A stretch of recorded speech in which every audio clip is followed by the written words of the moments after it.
Petrol পাম্পে আছি। তো আমি আজ দক্ষিণেশ্বর যাব। তো চলো সেই পুরো জার্নিংটা কীভাবে যাচ্ছি সেটাই তো আর কি দেখায়। তো আমি এখন হাসনাবাদ স্টেশনে আছি। এখান থেকে আমি এখন হাসনাবাদ স্টেশন থেকে আমরা দমদম জংশনে যাব। তো আমার একটা বন্ধু আসার কথা, কিন্তু সে বন্ধুটা এখনও এসে ওঠেনি।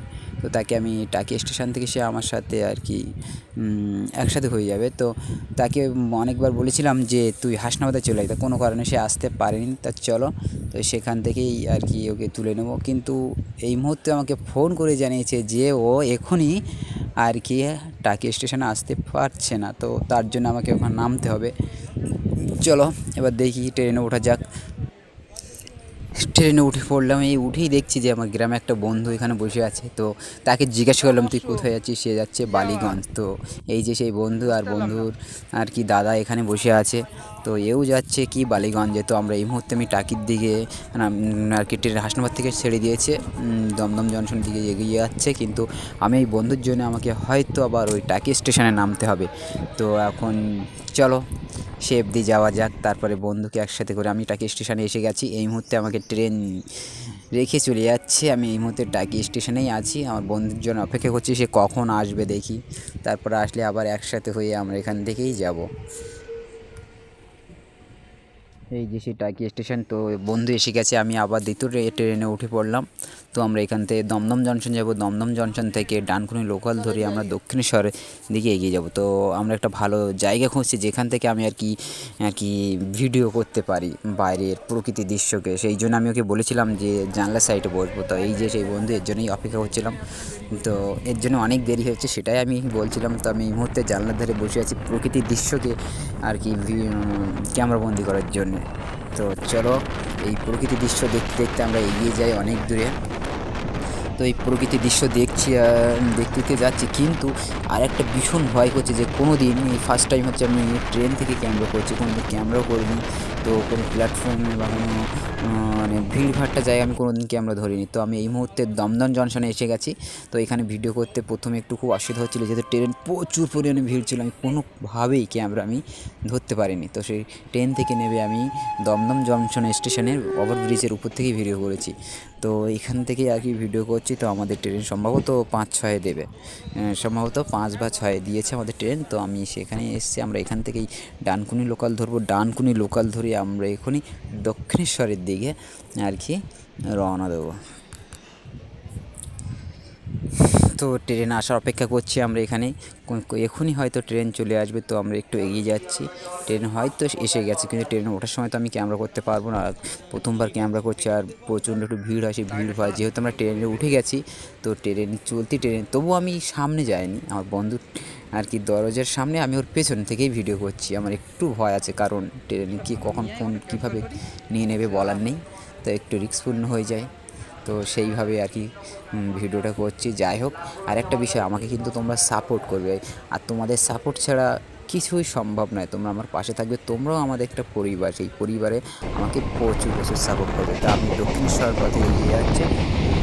আর কিছুক্ষণ পরে হয়তো আমরা দক্ষিণেশ্বর স্টেশনে এসে যাব। তো এভাবে কি আমরা ধরতে একটু ভয় করছি, কিন্তু করতে তো হবে। তাই একটু রিস্ক নিয়ে এই ভিডিওটা করলাম। তো ট্রেন খুব দ্রুত এগিয়ে যাচ্ছে, হয়তো এখনই আমরা এসে যাব আর কি দক্ষিণেশ্বরের দিকে। কিন্তু আমাকে তোমরা প্রচুর সাপোর্ট করবে, আর পরিবারের সবাইকে সাপোর্ট না করলে এগিয়ে উঠতে পারে না। তো এই মুহূর্তে আমি দক্ষিণেশ্বরের স্টেশনে এসে গেছি। এই হচ্ছে দক্ষিণেশ্বর স্টেশন। তো আমাদের 2 নম্বর প্ল্যাটফর্মে আমরা নেমেছি। তো এখানে দুটোই প্ল্যাটফর্মে, 1 আর 2, এই যে দক্ষিণেশ্বর স্টেশন। তো আমরা এখান থেকেই আর কি ট্রেন লাইন ক্রস করে ওই পারে আর কি মানে দক্ষিণেশ্বরের যে মেন গেট, এর উপর দিয়ে একটা গেট আছে, আর মেট্রো স্টেশনে আর একটা গেট আছে। তাই দুটো গেট দুই দিক থেকে আছে। তো আবার রোডের দিক থেকেও একটা গেট উঠেছে, 3টে গেট আছে, 3-4টে গেট আছে সম্ভবত। তো আমরা এই ট্রেন লাইনের উপর দিয়ে যে গেটটা দিয়েছে, আমরা সেই গেট দিয়েই আর কি দক্ষিণেশ্বর পথে এগিয়ে যাচ্ছি। তো এই যে আর কি এই একটা যে ব্রিজ, ওই দিক থেকে আর কি মানুষজন আছে, ওটা হচ্ছে রুটের আর কি যে রাস্তা, সেই রাস্তা ওই দিক থেকে উঠে আসে। তো এই মুহূর্তে আমরা আর কি দক্ষিণেশ্বরে যে ওভারব্রিজের উপরে আর কি উঠে গেলাম। তো আমি এখানে এসেছি অনেক আগে, তো সেই সময় মায়ের সাথে এসেছিলাম, তো তখন অনেক ছোটো ছিলাম, তো এই ওভারব্রিজ ছিল না, তো অনেক ছোটোবেলার কথা বলছি। তো এখন এই মুহূর্তেই আমরা এই ওভারব্রিজের উপরে আছি।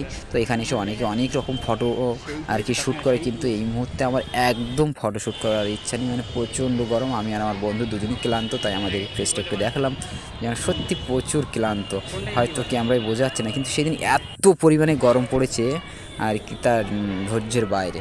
তো এখানে সবাই ফটোশ্যুট করে, তো আমরা আজকের কোনোভাবেই ফটোশ্যুট করার ইচ্ছা নেই, এত পরিমাণে গরম। তো এখানে কিন্তু আর একটা জিনিস পাওয়া যায় কি, ডালা বা মায়ের প্রসাদ। ডালা বা মায়ের প্রসাদ এখান থেকেই আর কি নিতে পারে, ডালা বা মায়ের প্রসাদ এখান থেকেও কিনতে পারে। কিন্তু অনেক সময় কি হয় যে অনেকে গঙ্গা স্নান সেরে তারপরে মায়ের আর কি প্রসাদ নেয়, তো সেই কারণে একটু কি হয় যে বেশিরভাগ সময় মানুষ কি গঙ্গা স্নান সেরে তারপরেই প্রসাদ কেনে। আর যারা বাড়ির থেকে স্নান আর কি সেরে থাকে, মানে সেরে আসে বা তারা গঙ্গা স্নান করবে না এমনভাবে, তারা করতে কেনে, কিন্তু সবাই সব জায়গাতেই কেনে। তো আমার মনে হলো যে গঙ্গা স্নান সেরেই আর কি প্রসাদ কিনে নিয়েই পুজো দেখতে যায়, তো আমি সেটাই বললাম আর কি। তো এখানে প্রচুর ধরনের প্রসাদ আছে, তো যেমন মানুষ আর কি যেমনভাবে মানুষ আর কি পছন্দ করবে তেমনভাবেই এখানে সব রকমের প্রসাদ পাবে। তো এই আর কি ওভারব্রিজটা যথেষ্ট বড়, এখান থেকে 5 থেকে 8 মিনিট লাগবে এই ওভারব্রিজটা শেষ করে হেঁটে যেতে গেলে। তো এখান থেকে অনেক বড় যেহেতু, তো চলো আমরা এখান থেকে দেখাই। আর আজ না প্রচুর প্রচুর গরমের মধ্যে, এত গরম সে কী বলবো, তবুও লোকজন আছে দেখছি, অনেক দোকানপাট বন্ধ, আবার অনেক জায়গায় খোলা। তো এই মুহূর্তে আমি চলে এসেছি দক্ষিণেশ্বরে আর কি যাওয়ার যে গেট, মেন গেটে আর কি এসে গেছি। তো এখানে শ্রী শ্রী পরমেশ্বর দেব রামকৃষ্ণ দেবের ছবি দেওয়া আছে। তো এবার আমরা কি দক্ষিণেশ্বরের যে মেন গেট আর কি, সেই মেন গেটের দিকে আমরা এগিয়ে যাব। তো এখান থেকে সবাই লিফট করে আর কি একে একে সবাই লাভে, তো আমরাও লিফটে উঠবো। আর এই সত্যি কথা বলছে একটু সিঁড়ি ভাঙার ইচ্ছা নেই, যা গরম, এই গরমের কোনোভাবেই আমাদের আর ইচ্ছে হচ্ছে না যে আমরা সাইডে সিঁড়ি ভেঙে আর কি লাভবো। তো এই আমাদের সামনে কিছু কাকিমারা আছে, বোনরা আছে, তারা একে একে করে সব লিফটে উঠছে, তো আমরাও এবার লিফটে উঠলাম। তো আমি একটু এগিয়ে গিয়ে পেছনটায় আর কি ক্যাপচার করার জন্য, পেছন আর কি যারা আর কি আমার পেছনে আছে তাদেরকে ক্যাপচার করার জন্য একটু ক্যামেরাটা ঘুরিয়ে দিলাম। তো আমার বন্ধু আছে, রুমাল সবসময় হাতে মুখ মুছছে, মানে এত পরিমাণে গরম পড়েছে, সেই গরমের কোনো সীমা নেই। তো একে একে সবাই লিফট থেকে আর কি নেমে যাচ্ছে, তো আমরাও নামবো। তো প্রথমে যারা একটু যায় তাদের একটু নার্ভাস ফিল হয়। তো এই যে দক্ষিণেশ্বরের মেন গেট হচ্ছে এই সাইডেরটা, তো আমরা এখানে ছোট্ট গেট দিয়ে ঢুকবো, কারণ গরমে আমার ওই সাইডে যেতে একটুও ভালো লাগছে না। তো আমি যেটা আর কি শর্টকাটে হয়, তো সেই পথেই আমরা যাচ্ছি। তো চলো আমরা দক্ষিণেশ্বরে আর কি চলে এলাম। তো এর মধ্যে এত গরম, তো সত্যি কথা গরমের জন্য ভিডিও করার যে এনার্জি, সেই এনার্জিটাও হারিয়েছে, কিন্তু কী করব, যেহেতু করছি তাহলে একটু করি ভিডিওটা। তো আমরা এখনই আর কি যে আর কি দক্ষিণেশ্বরের যে পুরো এটা আমরা কি দক্ষিণেশ্বরের উপরেই এখন আছি। তো আর একটা বিষয়, দক্ষিণেশ্বরের মেন মন্দির আর কি, সেই মন্দিরের মধ্যে আমার কোনো ফোন অ্যালাউ নেই। তো যতটুকু বাইরের থেকে ক্যাপচার করা যায়, তো সেইভাবে আমি ক্যাপচার করছি, কারণ ওর ভেতরে তো ফোন অ্যালাউ নেই। তো একটা নির্দিষ্ট আর কি জায়গা আছে, সেখানে হয়তো ফোন রেখে দিতে হবে। তো আমরা সেখানে ফোন রেখে দিয়ে আর কি মানে মায়ের মন্দিরে গিয়ে পুজো দেবো, আবার পুজো দিয়ে চলে আসবো। তাহলে চলো আমরা এগিয়ে যাই মায়ের মন্দিরের দিকে আস্তে আস্তে। তাই একটু পেছনটা ঘুরিয়ে দেখলাম যে আমাদের পেছনে কারা আছে। মাঝে মধ্যে অনেক কাপেলরাও ঘুরছে এখানে, ভালো লাগছে, গরমে তাদের খুব ভালো লাগছে, হয়তো আমাদের ভালো লাগছে না, কারণ আমরা সিঙ্গেলে যাচ্ছি আর ভীষণ একটা গরম, এত গরম কি বলবো, সেই গরমের কোনো আর কি শেষ নেই। তো এই যে সেই মায়ের আর কি মন্দির, তো আমরা মানে রোডের এপার থেকে দাঁড়িয়ে আছি, আর রোডের ওপার থেকে গেলে আরও সুন্দরভাবে দেখা যায়। তো এখানেও কিন্তু ডালা বিক্রি হয়, যে এই ঘরের যে এখানে কিন্তু ডালা বিক্রি হয়, এখানেও মায়ের ডালা বা প্রসাদ পাওয়া যায়। তো আমরা এই যে এখানে একটা কি একটা, এই যে আমরা এবার মায়ের মেন মন্দিরের দিকে এগিয়ে যাচ্ছি। তো আমার সামনে স্বামী বিবেকানন্দের একটা বড় মূর্তি আছে, তো আমি সেই মূর্তির দিকে একটু ক্যামেরাটা ঘোরাবো। তো তার আগে দেখি প্রচুর গরম, তো মানুষ গরমে হাঁটতে পারছে না খালি পায়ে, তাই তাদের আর কি ওখানে জল দিয়ে দিচ্ছে। এই যে আর মায়ের মেন মন্দির এটা, যে ওই যে বাইরেতে আমি যতটা আর কি বাইরেতে দেখানো যায় সেই বাইরের থেকে আর কি দেখাচ্ছে এই যে স্বামী বিবেকানন্দ মূর্তি। তো এই সাইডে সবাই বসে আছে, আমি এত পরিমাণে রোদ তো তো মানে ক্যামেরা ঠিকঠাক বুঝতে পারছি না ক্যামেরাটা কী হচ্ছে, শুধু ক্যামেরা করে যাচ্ছি এমন আর কি, বুঝতে পারছি না যে কীভাবে ক্যাপচার হচ্ছে। এই হচ্ছে এখান থেকে আর কি মানুষজন যায় আর কি, মানে এখানে চেকিং হয়, চেকিং হওয়ার পরে একে একে সবাই আর কি মায়ের মেন মন্দিরে যায়। কিন্তু আরেকটি ব্যাপার হচ্ছে যে এই সাদা সাদা বর্ডার, এই বর্ডারের উপর দিয়ে মাইকে প্রচার দিয়ে বলছে যে তোমরা সাদা বর্ডারের উপর দিয়ে হাঁটো, কারণ এত পরিমাণে গরম যে খালি পায়ে এমনি সাধারণ জায়গায় হাঁটা যাচ্ছে না। তো এই যে সাদা সাদা যে বর্ডারের উপর দিয়ে হাঁটলে কি একটু ঠান্ডা কম মানে গরম লাগছে না। তো আমি এই মুহূর্তে গঙ্গা ঘাটের দিকে যাব, যেহেতু গঙ্গা ঘাটে গিয়ে আমি স্নান করব, গঙ্গা ঘাটে স্নান সেরে তারপরে মায়ের পুজো নিয়ে যাব। তো চলো আমি প্রথম ঘাটের দিকে যাই। তো প্রথম ঘাটের দিকে আমি যাবো না, যেহেতু ওখানে প্রচুর পরিমাণে ভিড় হয়। তো সেই ভিড়ের কারণে আমি এই হচ্ছে প্রথম যে মায়ের গঙ্গার ঘাট, এখানে এটা প্রথম ঘাট, তো আমি এখানে যাব না। তো আমি আরেকটা ঘাট আছে, তো আমি সেখানেই যাব। তো সেই ঘাটে আর কি একটু ভিড় কম হয়, ওই সাইডে একটু মানুষজন কম যায়, যায় না কেন যায়, কিন্তু ওখানে একটু ভিড় কম হয়। তো এই যে সেই মায়ের হচ্ছে কি সারদা দেবী প্রথম আর কি এখানে থাকতো, এটা হচ্ছে নববতে বলা হয় কি মা সারদা দেবী এখানে মানে যখন মানে রামকৃষ্ণদেবের সাথে আর কি সাক্ষাৎ করতে আসতো তখন এই ঘরে আর কি থাকতো, যতটুকু আর কি বইয়ে পড়েছি বা জেনেছি অতটুকুই আর কি বললাম। তো এই মুহূর্তে আমরা যে ঘাট আছে আর কি মানে দক্ষিণেশ্বরের পিছনে যে আর কি গঙ্গার ঘাট, তো আমরা সেই ঘাটে আমরা যাচ্ছি।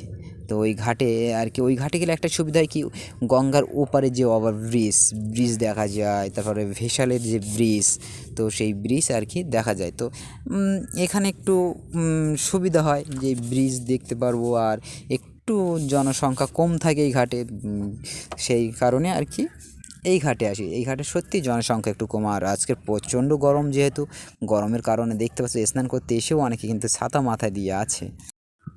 এই যে সেই গঙ্গার ঘাট, এখানে সত্যি লোক সংখ্যা কম। আর আমি গঙ্গা স্নান করব তার আগে একটু আমি ক্যামেরা বন্দি করে আসি আর কি দৃশ্যটাকে। তো এখানে সবাই স্নান করছে, তাই এই যে সেই আর কি ওভারব্রিজ আর কি এপার থেকে আর কি বেরু মাঠের দিকে যাওয়া যাচ্ছে, হচ্ছে দক্ষিণেশ্বর থেকে বেরু মাঠে অনেক যাওয়া যায়। তো এই যে সেই সবাই আর কি গঙ্গা স্নান তো করছে। এবার ওই সাইডে যে ঘাট আর কি, যে এখান থেকে একটু ছোটো ছোটো করে দেখা যায় না কোনো দেখা যায়। তো ওই ঘাটের দিকে আর কি একটু ক্যামেরা ধরি, তো ওই যে ছোটো ছোটো ওখানেও লোকজন, প্রচুর লোকজন থাকে। তো আমি এবার আমার বন্ধুকে আর কি এই ফোন দিয়ে আমি এবার গঙ্গা স্নান করব। তো এই মুহূর্তে বন্ধুটা খুব কষ্টেই আছে, গরম পাচ্ছে, তো গরমেও একটু ক্লান্ত ভাব, এমন একটা অবস্থায় আছে যে কী করবে। কাছে কিন্তু আমাদের জল নেই, খাবার জলও কিন্তু শেষ হয়ে গেছে। তো এই ছেলেটা খুবই কষ্ট হচ্ছে, তাই থাক আমি ওকে ফোন দিয়ে আমি এবার স্নানে যাব। তো আমার স্নান সারা হয়ে গেছে, তো আমি ভাবলাম এবার ডালা কিনবো, ডালা বা মায়ের প্রসাদ কিনে আমরা মায়ের মন্দিরে আর কি পুজো দিতে যাবো। তো এইখান থেকে এই কাকিমার কাছ থেকে আর কি আমরা প্রসাদ নিলাম, ডালা নিলাম। তো আমি আর সেই ওভারব্রিজে উঠিনি, অনেকটা দূরত্ব, আর গরমে আমার একদম ইচ্ছা নেই যে ওই ওভারব্রিজ থেকে গিয়ে আর কি ডালা কিনে। দুজনের জন্য দুখানা একটি ডালা কিনলাম, ডালা কিনে এবার মায়ের জন্য আর কি আমরা মায়ের মন্দিরে যাবো, মানে মায়ের পুজো দিতে যাব। তো এই মুহূর্তে আমাদের ডালা কেনা শেষ হয়ে গেছে। তো আমরা এবার এখান থেকে আর কি মায়ের মন্দিরের দিকে যাবো। আর এই যে আর কি যে রাস্তা, এটা হচ্ছে দক্ষিণেশ্বর থেকে বেরু মঠে যাওয়ার রাস্তা আর কি, ভেসাল করে পেরিয়ে গঙ্গার ওপার হচ্ছে বেরুর মঠ। তো আমরা এই মুহূর্তে এখন এতে যাচ্ছি যে এই সাইডে কিন্তু একটা পার্ক আছে, তো এই সাইডে যাই, এটা পরে একদিন দেখাবো আমি। তো আমরা যাচ্ছি ফোন আর জুতো রাখতে, যেহেতু এখানে জুতোর টিকিট করতে হয় আর ফোনেরও টিকিট করতে হয়। তা প্রত্যেকের আলাদা আলাদা কিন্তু ভাড়া দিতে হয়। তো জুতো অনুযায়ী মানে ক জোড়া জুতো তার উপর ডিপেন্ড করে ভাড়া নেবে, আর কয়টি ফোন তার উপর ডিপেন্ড করে ভাড়া নেবে। হয়তো আমাদের দু জোড়া জুতোর জন্য হয়তো 7 টাকা ভাড়া নিয়েছিল, তো আর ফোন 19 টাকা না 20 টাকা ভাড়া নিয়েছিল দুজনের ফোন। তো আমরা আগে ব্যাপারটা বুঝতে পারলাম না, আগে এখানে শুনলাম এই কাকুর কাছে। তো আমার এফডি হচ্ছে শেষ, তারপরে আমরা মন্দিরে ঢুকে যাব, আর কিছু বলতে পারবো না। তারপরে আমরা মন্দির থেকে বেরিয়ে কথা হবে। তো আমার মন্দিরে পুজো দেওয়া কমপ্লিট হয়ে গেলে আমি শিয়ালদা স্টেশনে চলে এসেছি। আমি এবার এখান থেকে বাড়ির দিকে রওনা দেবো। তো আমাকে সবাই সাপোর্ট করবে, আর পরিবারের, তোমরা আমার সদস্য, তোমরা সবসময় আমার পাশে থেকো। তো আমি এই মুহূর্তে আমি শিয়ালদা স্টেশনে এসেছি, ডান হয়েছে আর কি দক্ষিণেশ্বর থেকে। আবার এখান থেকে আমি আর কি ট্রেন ধরে আমি আর কি আমার বাড়িতে আমি রওনা দেবো। আর একটা জিনিস এখানে দেখায়, একটু সামান্য একটু দেখায়। তো এসে গেছি এই শিয়ালদা হচ্ছে, আমি এখন টিকিট কাটতে যাব। তো শিয়ালদা এই যে সেই টিকিট কাউন্টার, না এখানে নয়, আমরা যাচ্ছি সবাই, এটা নয়, এই যে এই টিকিট কাউন্টার, এখানে সবাই টিকিট কাটতে হয়। একটা কথাই বলবো যে যারা রিটার্ন ফিরবে আপ ডাউন কেটে আসবে, এখানে প্রচুর ভিড়।